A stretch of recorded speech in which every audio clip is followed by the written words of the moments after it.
Most welcome dear students, आप सभी लोगों का स्वागत है आपके अपने YouTube channel DG sir producers. यदि आप लोग वाणिज्य के छात्र हैं तो वीडियो में पूरा अंत तक बने रहिएगा, बिना स्किप किए आप लोग को पूरा देखना है, क्योंकि यहाँ पर हम डिस्कस करने वाले हैं आप लोगों के साथ एक मोस्ट इंपॉर्टेंट मॉडल पेपर के बारे में डिस्कस, और ये निश्चित तौर पर आप लोग को बहुत ज़्यादा लाभान्वित करेगा ये पेपर आज का। ठीक है, और आप लोगों का 2 दिनों के बाद 1 दिनों के बाद आपका पेपर डिस्कस 23 फरवरी को आप लोगों का पेपर है वाणिज्य का। तो निश्चित तौर पर डिस्कस ये जो सेशन है बहुत ही ज़्यादा इंटरेस्टिंग रहेगा आप लोगों के लिए, और बिना स्किप किए वीडियो को आप लोग को पूरा देखना है, ये एक शर्त है इस चैनल का।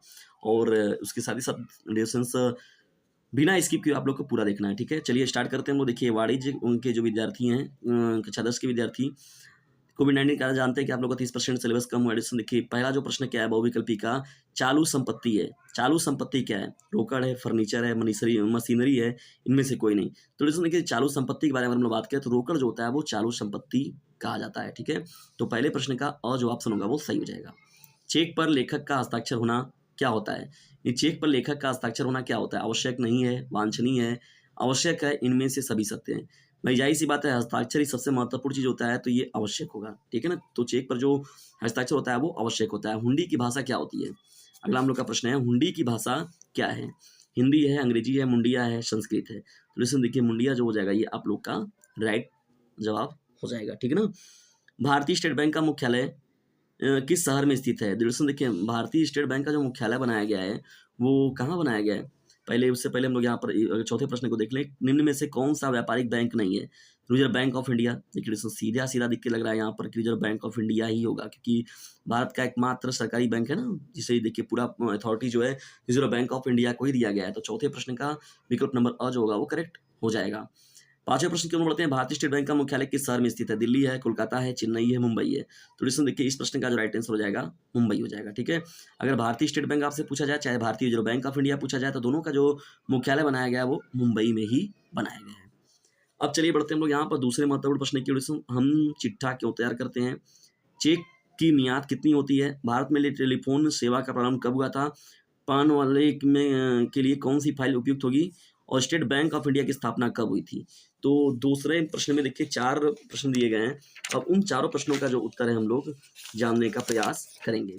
देखिए दोस्तों, यहाँ पर मुख्य रूप से देखा जाए तो आर्थिक चिट्ठा जो हम लोग तैयार करते हैं मुख्य रूप से, वो क्या किया जाता है? आर्थिक स्थिति को ज्ञात करने के लिए बनाया जाता है। क्या किया जाता है?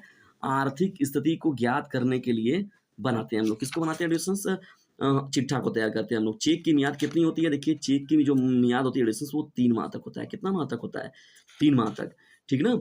और देखिए, भारत में टेलीफोन सेवा का प्रारंभ कब हुआ था? तो ये हुआ था सन 1877 में। कब हुआ था डिस्टेंस? सन 1877 में। पान वाले के लिए कौन सी फाइल उपयुक्त होती है? तो देखिए डिस्टेंस, यहाँ पर जो पान वाले के लिए जो हो जाएगा तार फाइल जो उपयुक्त होता है। स्टेट बैंक ऑफ इंडिया के जो स्थापना कभी थी? तो सन 1955 में हुआ था। कब हुआ था डिस्टेंस? सन 1955 में। तीसरे महत्वपूर्ण प्रश्न क्यों बढ़ते? देखिए, तीसरे का पहला प्रश्न क्या है? रेखांकन के कोई 2 उद्देश्य बताइए, हुंडी को परिभाषित कीजिए। रेखांकन के 2 उद्देश्य बताना है डिस्टेंस, और हुंडी को परिभाषित करना है।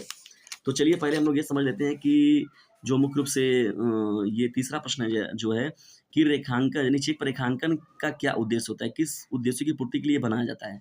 तो देखिए, यहाँ पहली जो महत्वपूर्ण बात हो जाएगा रेफरेंस में, रेखांकन चेक के भुगतान को अत्यधिक सुरक्षित बनाता है। यानी रेखांकन जो होता है चेक के भुगतान को अत्यधिक सुरक्षित बनाता है, इसीलिए देखिए उस पर जो ऐसे चेक मिलता है तो ऐसे उस पर रेखांकन कर दिया जाता है। ठीक ना? और दूसरा जो महत्वपूर्ण बात है, रेखांकन चेक भुगतान का पक्का प्रमाण होता है कि हाँ भैया फलाने को अब जो है चीजें प्राप्त हो गई। यानी जिनके लिए ये चेक था वो व्यक्ति थे जो लेने वाले देने वाले थे, वो देनदार या लेनदार जो हैं इसके इन चीज़ों का वो भुगतान कर चुके हैं। ठीक है, तो इसी चीज़ों का ध्यान रखते हुए चेक पर रेखांकन बनाया जाता है। दूसरा देखिए तीसरे का दूसरा जो प्रश्न था, हुंडी की परिभाषा लिखिए, ये था हम लोग का प्रश्न। देखिए, हुंडी क्या होता है डिस्टेंस? अगर हुंडी के बारे में हम लोग बात करें तो ये लिखित एवं हस्ताक्षर युक्त एक प्रपत्र होता है। सीधा सीधा अगर देखा जाए तो हुंडी क्या होता है? एक लिखित और हस्ताक्षर युक्त जो होता है एक प्रपत्र होता है। इसमें किसी व्यक्ति को यह आज्ञा दी जाती है कि वह हुंडी में उल्लिखित व्यक्ति को या उसके अनुसार किसी अन्य व्यक्ति को, किसी अन्य व्यक्ति को उसके वाहक उसमें उल्लिखित धनराशि का भुगतान कर दे। यानी हुंडी में एक तरीके से देखा जाए तो शर्त दिया जाता है या आदेश दिया गया रहता है कि भैया फलाने को जो चीज़ देना है उसे आप देकर समाप्त करिए। ठीक है ना? तो उल्लिखित व्यक्ति को उसके आदेशानुसार जो होता है किसी अन्य व्यक्ति को उसके वाहक जो भी उसके वाहक है जो उनको प्राप्त करने के लिए आए हुए हैं, तो उन्हें वह उल्लिखित राशि का भुगतान कर दें। ठीक है, ये आप लोग का प्रश्न हो जाएगा डिस्टेंस। ये तीसरे का दूसरा प्रश्न हो जाएगा। अब तीसरे के हम लोग तीसरे प्रश्न की ओर बढ़ते हैं। देखिए तीसरे का तीसरा प्रश्न क्या हो जाएगा डिस्टेंस, विदेशी व्यापार क्या है? विदेशी व्यापार क्या है? इसके दो प्रकारों का उल्लेख कीजिए। विदेशी व्यापार क्या है? इसके दो प्रकारों का उल्लेख कीजिए। देखिए बातें हम लोग करने जा रहे हैं डिस्टेंस अब विदेशी व्यापार के बारे में। तो चलिए आइए बात करते हैं विदेशी व्यापार को, समझते हैं क्या है विदेशी व्यापार। देखिए विदेशी व्यापार के बारे में लोग अगर बात करें डिस्टेंस तो जाहिर सी बात है, जब क्रेता और विक्रेता दोनों क्या हो, अलग अलग देश के हो। विदेशों का मतलब यानी देशों के मध्य होने वाला जो व्यापार होता है उसे विदेशी व्यापार बोलते हैं हम लोग। तो सीधे सीधे देखिए यहाँ बताया गया कि विदेशी व्यापार का मतलब क्या होता है। विदेशी व्यापार का, जब वस्तुओं के क्रेता और विक्रेता दोनों क्या होते हैं, अलग अलग देश के रहने वाले होते हैं, ठीक है। तो उनके मध्य होने वाला जो व्यापार होता है डिस्टेंस, उसी को हम लोग विदेशी व्यापार कहते हैं। देखिए यहाँ पर अगर हम लोग और समझने का इसको प्रयास करें तो विदेशी व्यापार के दो भाग हैं। कौन कौन? आयात व्यापार है और साथ ही साथ निर्यात व्यापार। भाई जाहिर सी बात है, अगर जब भी व्यापार करेंगे हम लोग तो जो चीज़ें हमारे पास ज़्यादा हैं उसको हम दूसरे जगह भेजेंगे, जो चीज़ें हमारे पास कम है उसको हम दूसरे के यहाँ से अपने पास मंगाएंगे। तो आयात होता है और निर्यात होता है, मतलब चीज़ों को अपने पास मंगाना और उसके साथ ही साथ उसे भेजना, ठीक है ना। अब बैंक के देखिए हम लोग का नेक्स्ट प्रश्न क्या हो जाएगा डिस्टेंस, बैंक के मुख्य कार्य क्या है ना। देखिए एक व्यापारिक बैंक के जो है मुख्य कार्य, दो प्रमुख कार्य बताइए। एक व्यापारिक बैंक के दो मुख्य कार्य क्या है, वह कितने प्रकार का होता है, ये हम लोग का प्रश्न हो जाएगा डिस्टेंस। और छठवां जो हम लोग का प्रश्न है, सीमांत उपयोगिता और कुल उपयोगिता में क्या अंतर होता है। तो चलिए इसको समझते हैं क्या है एक व्यापारिक बैंक के दो मुख्य कार्य। देखिए डिस्टेंस, व्यापारिक बैंक के बारे में हम लोग बात करें, देखिए बैंक के मुख्य कार्यों के बारे में देखा जाए तो जमाएं स्वीकार करना और ऋण के रूप में उधार देना, ठीक है। तो जमा को स्वीकार करता है ये, और साथ ही साथ ऋण के रूप में उधार देने का काम जो होता है वो होता है व्यापारिक बैंकों का। व्यय कितने प्रकार का होता है? देखिए डिस्टेंस, अगर व्यय के बारे में हम लोग बात करें तो देखिए व्यय मुख्य रूप से जो होता है दो प्रकार का होता है। कौन कौन व्यय होता है डिस्टेंस? एक व्यक्तिगत व्यय होता है और उसके साथ ही साथ जो दूसरा होता है उसे हम लोग सामाजिक व्यय कहते हैं। क्या क्या? व्यक्तिगत व्यय और उसके साथ ही साथ सामाजिक व्यय के रूप में हम लोग व्ययों का अध्ययन करते हैं। हम लोग का देखिए लास्ट इसमें प्रश्न क्या था, सीमांत उपयोगिता और कुल उपयोगिता में अंतर बताइए। तो चलिए इसको समझते हैं हम लोग, सीमांत उपयोगिता और कुल उपयोगिता में क्या अंतर है डिस्टेंस। देखिए सीमांत उपयोगिता और कुल उपयोगिता में अंतर की बातें करने जा रहे हैं हम लोग। अगर बात करें मोडिशन, देखिए किसी वस्तु की अंतिम इकाई के उपभोग से जो प्राप्त होता है उपभोग, तो उसे हम लोग सीमांत उपयोगिता बोलते हैं। और समस्त इकाइयों की सीमांत उपयोगिता का जो योग होता है, यानी समस्त इकाइयों का जो योग होता है उसे हम लोग कुल उपयोगिता बोलते हैं। लेकिन अंतिम इकाई के उपभोग से जो तुष्टि मिलती है, प्राप्ति होती है, तो उसे हम लोग सीमांत उपयोगिता में देखते हैं। देखिए यह प्रारंभ में क्या होता है डिस्टेंस, घटता है। सीमांत उपयोगिता क्या होता है? घटता है। जबकि कुल उपयोगिता क्या होता है? यह एक निश्चित सीमा तक बढ़ती है, ठीक है ना। पूर्णता की स्थिति में अगर देखा जाए तो यह पूर्ण संतुष्टि की दशा में शून्य हो जाता है, यह पूर्ण संतुष्टि की दशा में अधिकतम हो जाता है। कहने का मतलब क्या है, कुल उपयोगिता जो होता है वो अधिकतम हो जाता है और ये शून्य हो जाता है, ठीक। कौन? सीमांत उपयोगिता। और कुल उपयोगिता जो होता है वो अधिकतम हो जाता है। जब हम लोग आगे बढ़ते हैं डिस्टेंस, देखिए यह पूर्ण संतुष्टि के उपरांत ऋणात्मक होती जाती है, यह पूर्ण संतुष्टि के उपरांत घटने लग जाता है। कहने का मतलब क्या डिस्टेंस की संतुष्टि के उपरांत ये ऋणात्मक हो जाता है, ठीक है ना, कि जरूरत अब नहीं है। जबकि यह क्या होता है, संतुष्टि के उपरांत जो होता है घटने लगता है, ठीक है। तो मतलब मुख्य रूप से अगर देखा जाए तो बहुत विशेष रूप से दोनों में ज़्यादा डिफरेंस अगर की बातें होती है जो, तो चलिए बढ़ते हैं हम लोग डिस्टेंस। यहाँ पर आप क्वेश्चन नंबर अपने आप लोगों के लिए 4 की ओर देखिए। क्वेश्चन हम लोग का जो 4 है वो न्यूमेरिकल है। निम्नलिखित लेनदेन का 31 मार्च 2021 को मोहन के जनरल में लेखा कीजिए। तो मोहन के जनरल में लेखा करना है। पहला जो है, मोहन ने 50,000 रुपये से चालू खाता खोला, 10,000 रुपये का माल खरीदा और भुगतान चेक से किया। 500 रुपये 500 मजदूरी का चेक द्वारा भुगतान किया। सोहन को 6,000 रुपये माल बेचा। तो डिस्टेंस देखिए यहाँ पर जब आप बनाने चलेंगे, यहाँ पर देखिए डिस्टेंस, तो ये जब बनाएंगे आप इसको, तो देखिए इसमें धनराशि को ऋणी और धनी पक्ष को दोनों को दिखाया जाता है यहाँ पर। तो जनरल लेखे जब आप बनाएंगे यहाँ पर, तो देखिए बैंक खाता, तो सीधा सीधा आप हिंदी में लिखते हैं या तो इंग्लिश में लिखने वाले जो भी विद्यार्थी होंगे, तो देखिए बैंक खाता जो रहेगा, आप लोगों ने क्या किया, उसको देखिए 50,000 उसमें पेमेंट किया और रोकड़ खाते का जो था वो 50,000 आपने इधर किया। देखिए बैंक में चालू खाता खोला गया, ठीक है।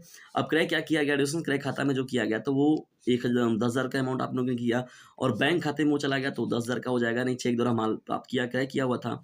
मजदूरी खाता में अगर देखा जाए तो 500 रुपये जोड़ा गया और ये देखा जाए तो निजी व्यय के लिए निकाला गया, तो ये हो जाएगा धनराशि के धनी पक्ष में, ठीक है। आरण खाता के अगर ये बारे में देखा जाए तो यहाँ पर 200 रुपये जो है दिया गया डिस्टेंस ऋणी पक्ष के तौर पर, और यहाँ पर देखिए निजी व्यय के लिए अगर निकाला जाए तो ये 200 रुपये जो होगा उसे भी रख दिया जाएगा। सोहन देखिए विक्रय खाते का जो था, ये जो था सोहन ऋणी था वो 6,000 का, और विक्रय खाते का जो था वो 6,000। सोहन ने माल बेचा हुआ था, यानी कुल टोटल अगर देखा जाए तो जो उसका ऋणी था और जो उसका धनी था, वो टोटल अमाउंट जो हो जाएगा वो सेम टू सेम चला आएगा, ठीक है। तो जनरल लेखे इस प्रकार से तैयार किए जाते हैं, ठीक है ना।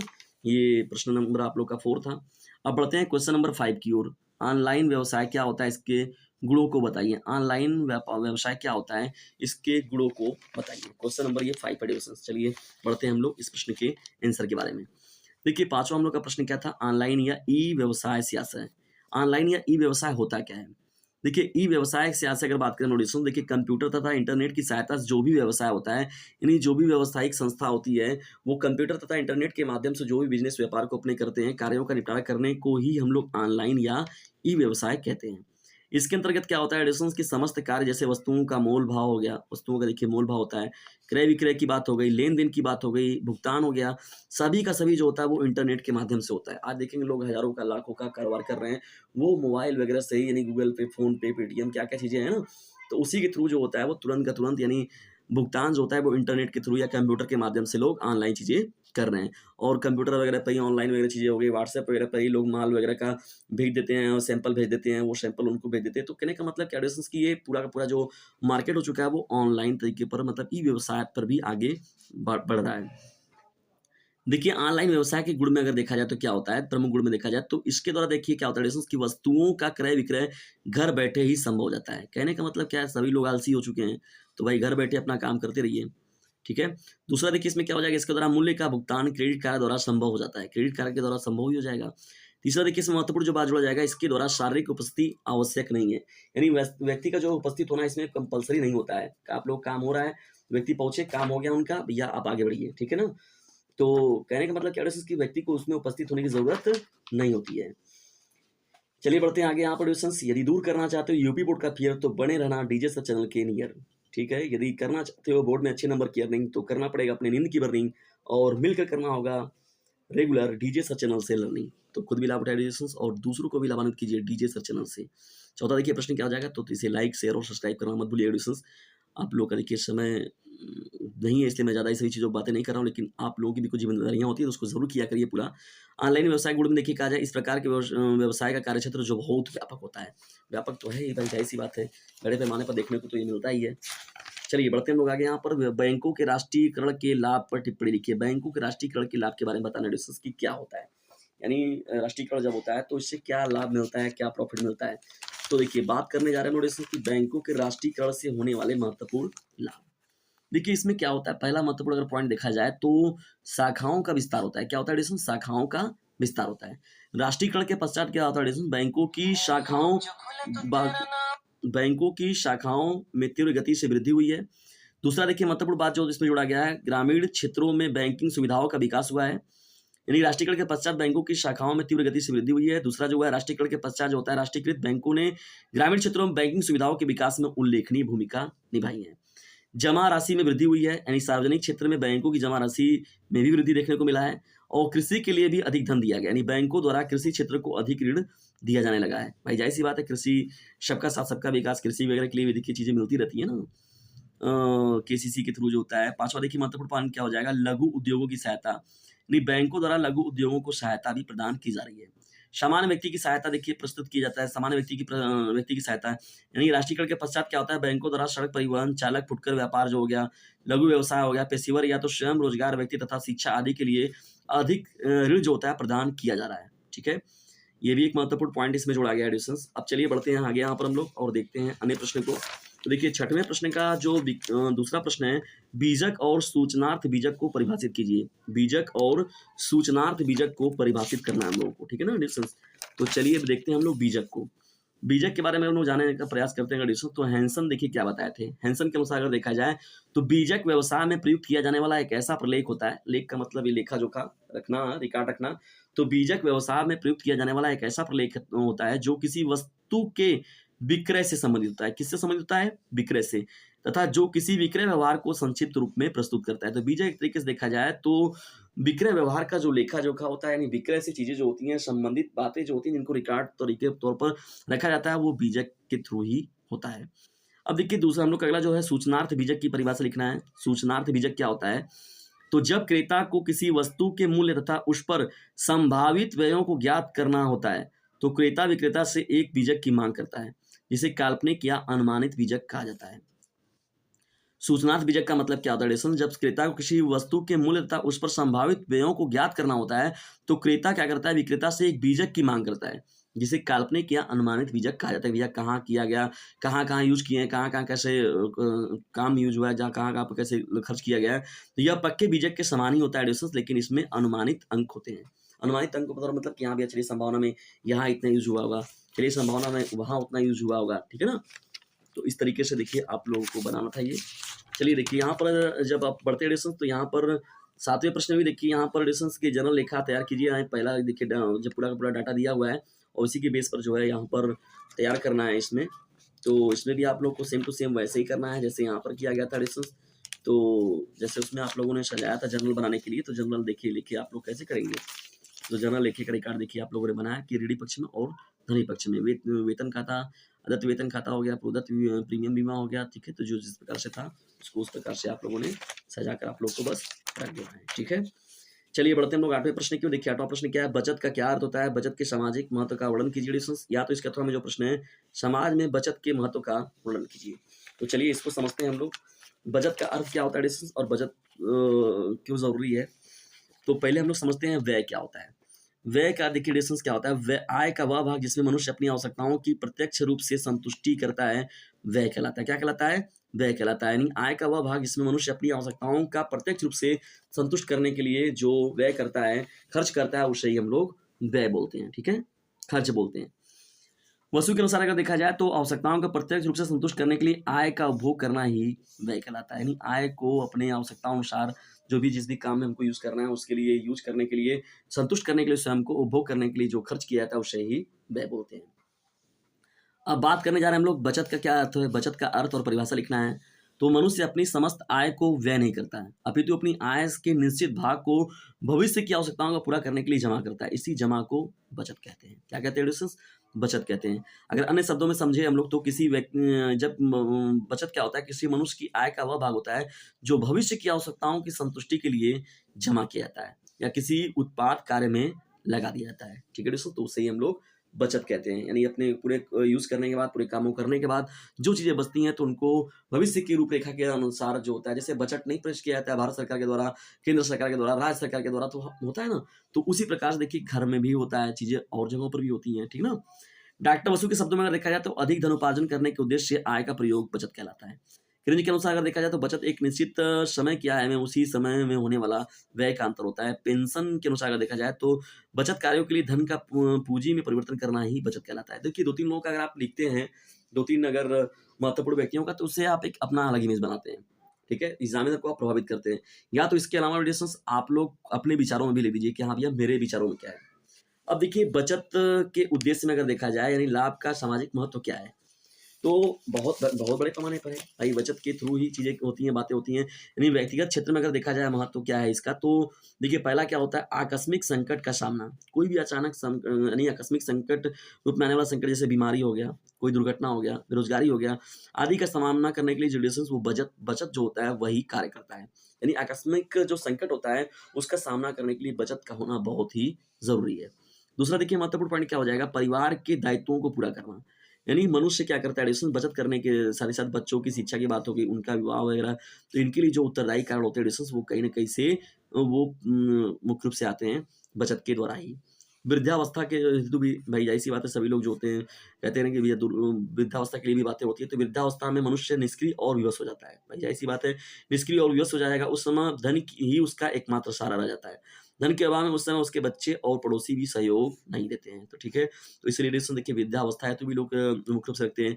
आश्रितों के पालन पोषण हेतु नहीं, मनुष्य की मृत्यु के बाद उसकी स्त्री और बच्चे इधर उधर न भटके सुरक्षापूर्वक जीवन व्यतीत करे, इस कारण भी व्यक्ति क्या करता है, बचत करता है। आय में वृद्धि के तौर पर अगर देखा जाए तो आय में वृद्धि के तौर पर तो बचत करने से मनुष्य की आय बढ़ती है, क्योंकि बचाए गए धन को बैंक में जमा करने से उस पर ब्याज के रूप में आय भी प्राप्त होता है, ठीक है। एकदम सिंपल लैंग्वेज में ये बातें हो रही है दोस्तों आप लोगों के साथ। आगे चलिए समझ लेते हैं हम लोग समाज में सम्मान। भाई समाज में सम्मान के तौर पर देखा जाए तो धनवान व्यक्ति को सम्मानजनक शब्दों में कहा जाता है, पुकारा जाता है, जैसे सेठ जी हो गए, चौधरी जी हो गए, साहू जी हो गए। यह सम्मान जो होता है उन धन के कारण मिलता है जो बचत के रूप में व्यक्ति एकत्र करता है। कहने का मतलब कि जो धन के एकत्रण के लिए यानी धन के कामों के लिए जब लोग जाते हैं तो उनको वो मिलता है, जैसे कहते हैं ब्याज के तौर पर मिलते हैं जो पैसे, उस वो बातें होती हैं। अब देखिए सामाजिक क्षेत्र में क्या महत्व है, सामाजिक क्षेत्र में देखिए बचत का क्या महत्व है, तो देश के आर्थिक विकास का आधार, देश के आर्थिक विकास के आधार में भी कहीं न कहीं से बचत महत्वपूर्ण भूमिका निभाता है।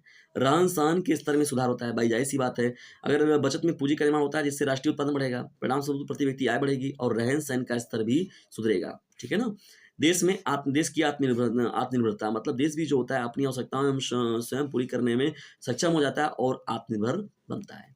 नहीं, ज़ाहिर-सी बात है, हर एक नागरिक, हर एक आम आदमी ज़िम्मेदार होते हैं देश को भी मजबूत करने के लिए, तो ये चीज़ें देखने को मिलती हैं। राष्ट्र का शक्तिशाली होना भी कहीं न कहीं से जो है मुख्य रूप से ज़िम्मेदार है। निष्कर्ष के तौर पर अगर देखा जाए तो अगर कहा जा सकता है कि बचत और व्यय व्यक्ति के दोनों समाज के लिए आवश्यक है। एक वरदान है तो दूसरा आर्थिक विकास का साधन है। यानी अगर अब व्यय अगर देखा जाए जो एक बचत वरदान है तो दूसरा आर्थिक विकास का साधन भी है। ठीक है ना? तो ये डिस्कस हो जाएगा आप लोग का पॉइंट। और व्यय तथा बचत का पारस्परिक संबंध क्या देखिए, व्यय और बचत का पारस्परिक संबंध के बारे में अगर बात किया जाए, तो यद्यपि देखिए व्यय तथा बचत 2 विपरीत बातें होती हैं, तथापि दोनों में एक बात समान रूप से पाई जाती है। दोनों में मुद्रा द्वारा वस्तुओं और सेवाओं का विनिमय होता है। भाई ज़ाहिर-सी बात है, व्यय करेंगे आप चाहे बचत करेंगे, तो दोनों में जो होता है वस्तुओं तथा सेवाओं का ही विनिमय होता है। विनिमय का मतलब होता है लेन-देन होता है, आदान-प्रदान होता है। अर्थात धन के व्यय द्वारा वस्तुओं तथा सेवाओं को प्राप्त करने की आवश्यकता प्रत्यक्ष रूप से संतुष्टि की जाती है, जबकि बचत की धनराशि जो होती है रेफरेंस वो वस्तुओं और सेवाओं की प्राप्ति धनोत्पादन के लिए किया जाता है। उसमें भी धन की ही बात हो रही है, यहाँ पर भी धन की ही बात हो रही है। धन को खर्च करना, धन को बचाना, ठीक है? यही एक तरीके से पारस्परिक तालमेल है। दोनों का देखा जाए तो मुख्य रूप से ओरिजिन जो है वो धन ही है।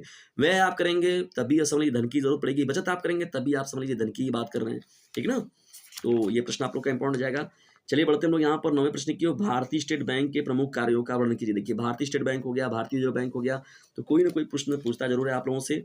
तो व्यापारिक बैंक के रूप में अगर देखा जाए तो भारतीय स्टेट बैंक का क्या कार्य है डिस्कस, तो सामाजिक बैंकिंग कार्य है, केंद्रीय बैंक संबंधित कार्य है। तो सामान्य बैंकिंग कार्य क्या है, तो बैंकिंग कार्य क्या है डिस्कस, देखिए जनता से जमा स्वीकार करता है। भाई जाहिर सी बात है, स्टेट बैंक जो होता है व्यापारिक बैंकों की तरह वो भी क्या करता है, लोगों से जमा करता है, स्वीकार करता है, फिर ऋण देने का काम करता है। इन नगद साख द्वारा, अधिवैकर्स द्वारा और इन हुंडियों के द्वारा जो होता है चीजें दी जाती हैं।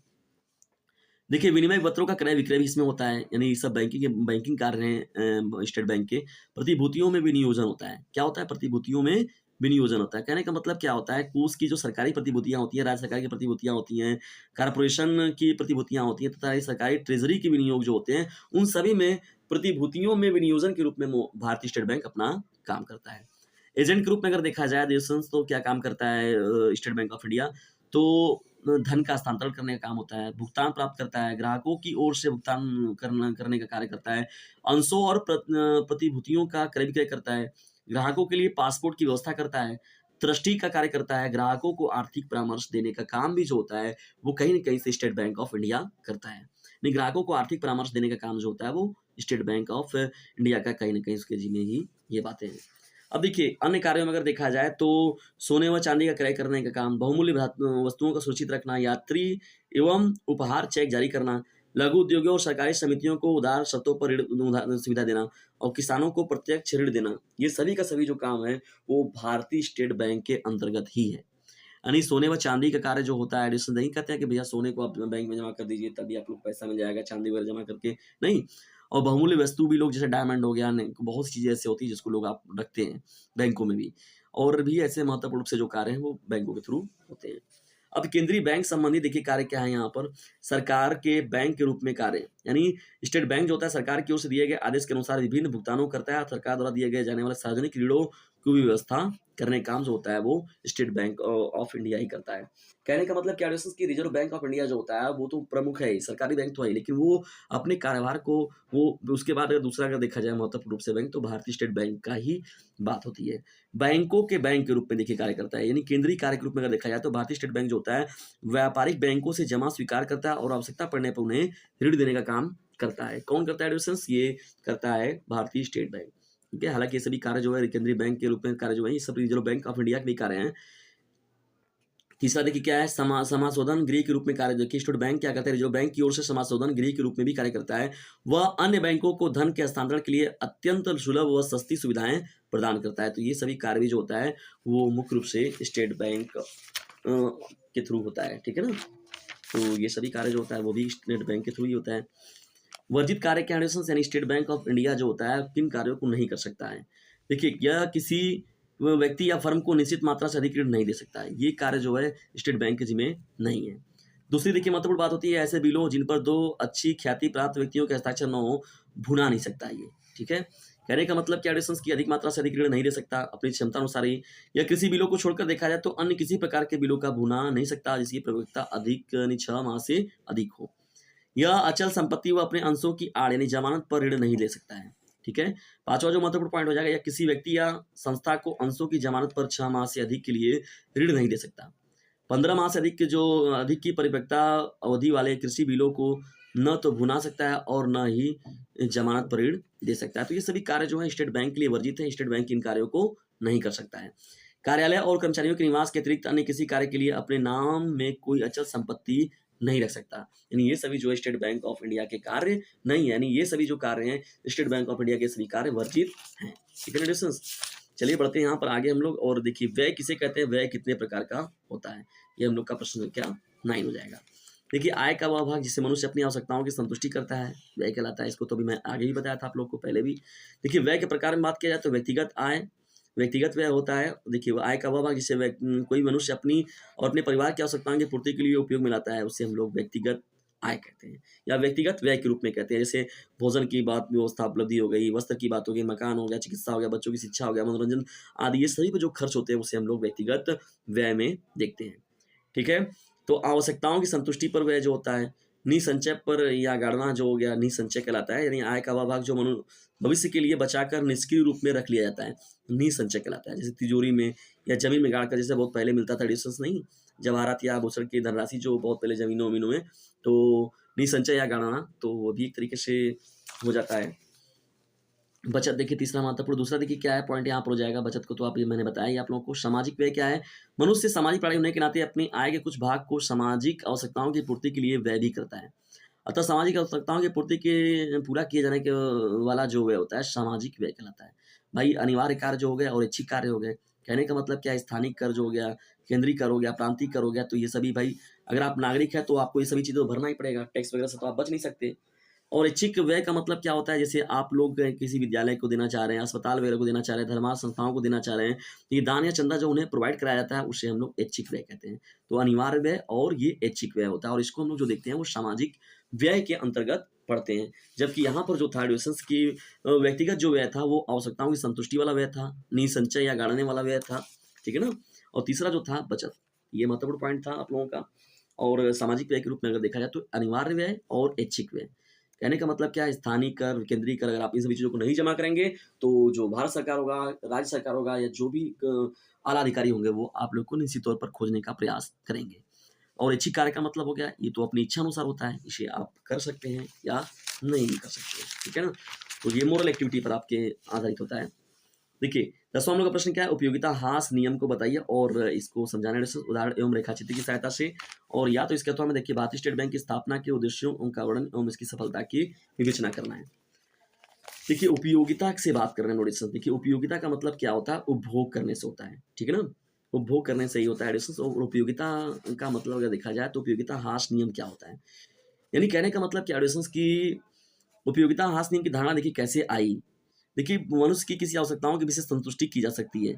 वस्तु की आवश्यकता से अधिक तीव्रता होती है, जैसे वस्तु की अधिक इकाइयाँ प्राप्त होती जाती हैं उसके प्राप्त होने की उपयोगिता भी कमी होती जाती है।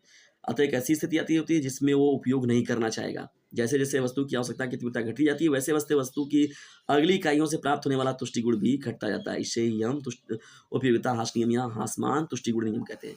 कहने का मतलब क्या एडिशंस की उपयोगिता ह्रास नियम का मतलब क्या है, जैसे आप लोगों को बहुत ज़्यादा, मैं एग्जाम्पल के थ्रू आप लोग को बता रहा हूँ, जैसे मान लीजिए आप लोग को बहुत ज़्यादा भूख लगा हुआ है, बहुत ज़्यादा जब आप लोग को भूख लगा हुआ है तो आप एक रोटी खाएंगे तो गजब का भूख आनंद आएगा आप लोग को।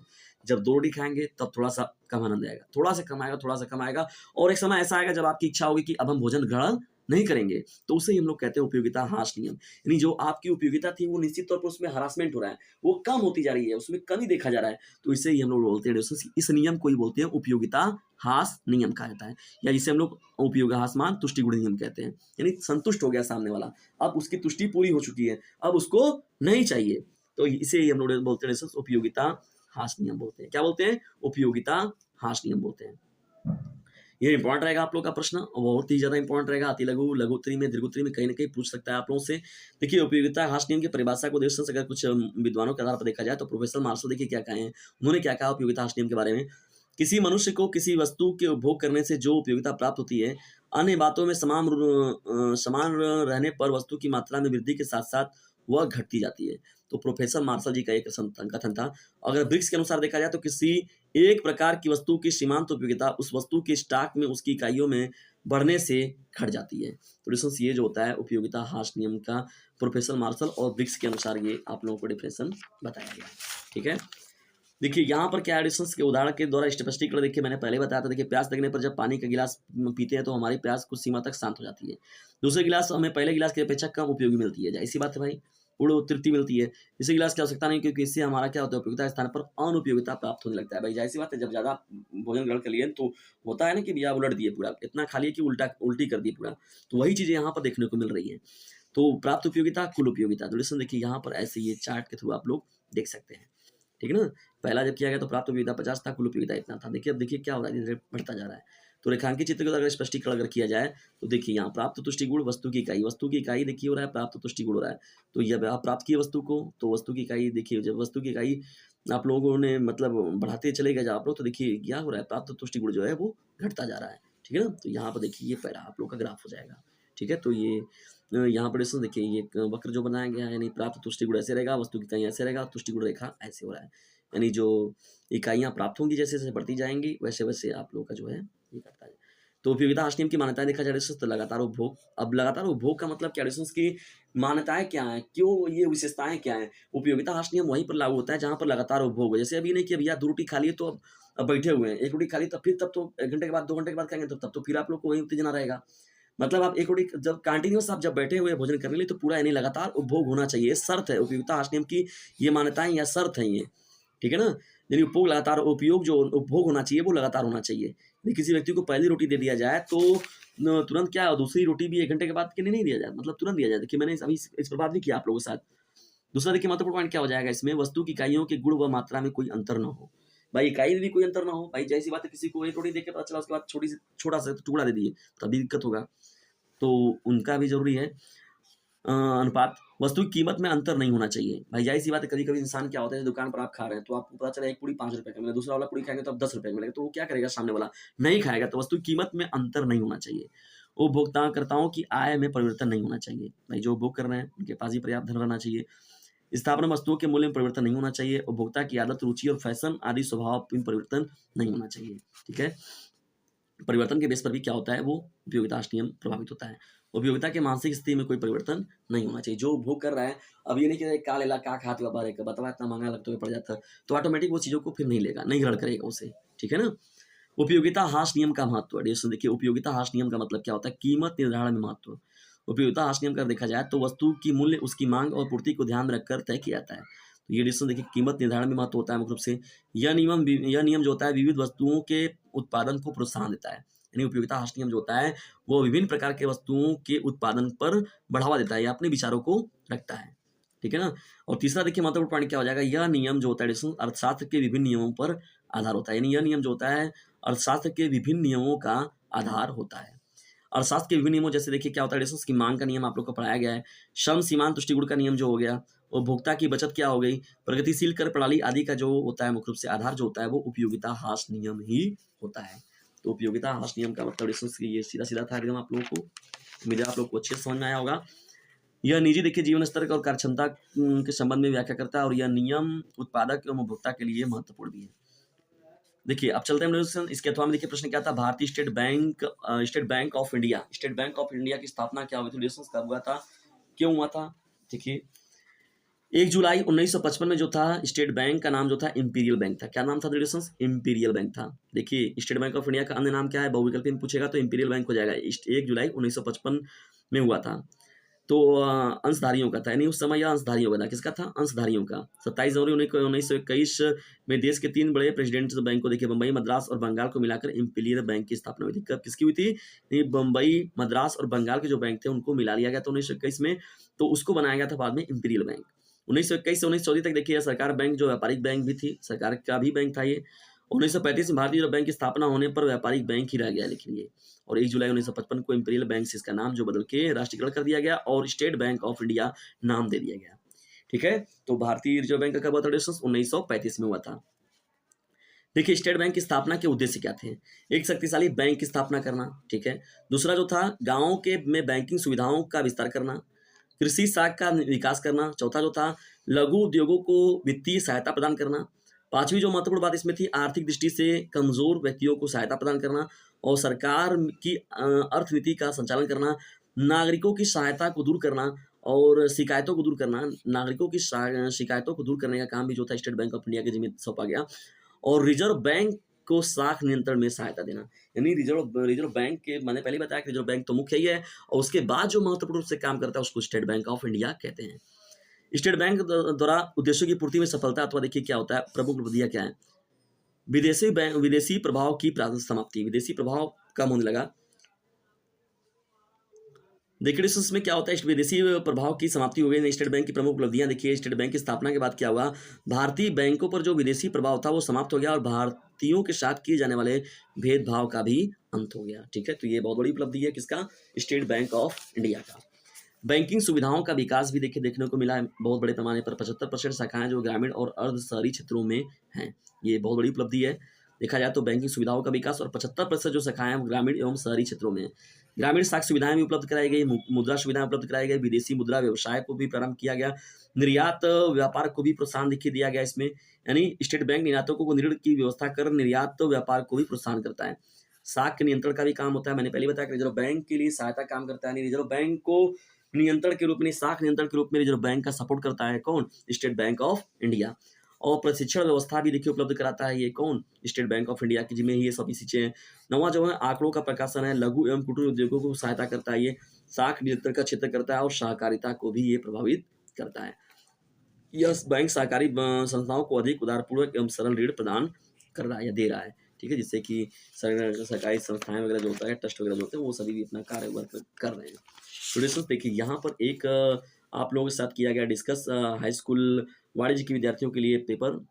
और इस आज का ये महत्वपूर्ण पेपर आप लोगों को कैसा लगा इसके बारे में कमेंट बॉक्स में जरूर बताएं। और वीडियो पसंद आता है तो इसे लाइक करें, शेयर करें और चैनल पर नए तो चैनल को सब्सक्राइब करना बिल्कुल भी ना भूलें। जल्दी मिलते हैं किसी अन्य वीडियो में किसी नए टॉपिक के साथ, तब तक के लिए टेक केयर, गुड बाय, जय हिंद जय भारत। दोस्तों एक काम करना है, खुद भी लाभ उठाइए इस चैनल का, दूसरों को भी लाभान्वित कीजिए और फैला दीजिए इस चैनल का लिंक पूरे यूपी में, क्योंकि डीजी सर का कहना है पढ़ने के साथ ही साथ इस चैनल का लिंक अपने क्लासमेट पर शेयर करते रहना है। जय हिंद जय भारत।